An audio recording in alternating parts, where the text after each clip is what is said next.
ఇప్పుడు వచ్చిన breaking update తెలుసుకుందాం. కొట్టుకున్న ఎంపీ, ఎమ్మెల్సీ తీవ్ర కోపంలో సీఎం వివరాలు వీడియోలో తెలుసుకుందాం. వీడియో స్కిప్ చేయకుండా పూర్తిగా చూడండి, అప్పుడే కంప్లీట్ ఇన్ఫర్మేషన్ అయితే అర్థమవుతుంది.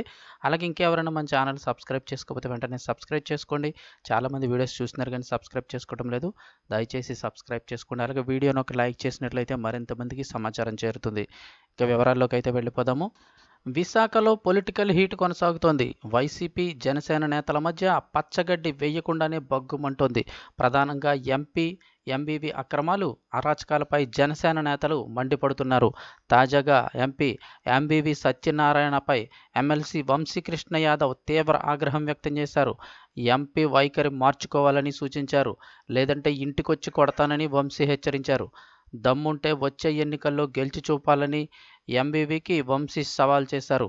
జైల్లో తన్నులు తిని వచ్చి ఎంపీగా గెలిచావు అంటూ ఘాటు వ్యాఖ్యలు చేశారు.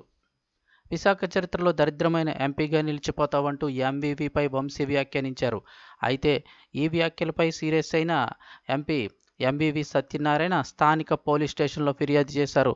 తనపై అనుచిత వ్యాఖ్యలు చేసిన కార్పొరేటర్ వంశీపై చర్యలు తీసుకోవాలని డిమాండ్ చేశారు. అనంతరం ఆయన మీడియాతో మాట్లాడుతూ ఎమ్మెల్సీ వంశీ స్ట్రాంగ్ కౌంటర్ ఇచ్చారు. ఎమ్మెల్సీ వంశీకి తనను విమర్శించే స్థాయి లేదని సూచించారు. వంశీకి దమ్ముంటే తనపై పోటీ చేయాలని ఛాలెంజ్ చేశారు.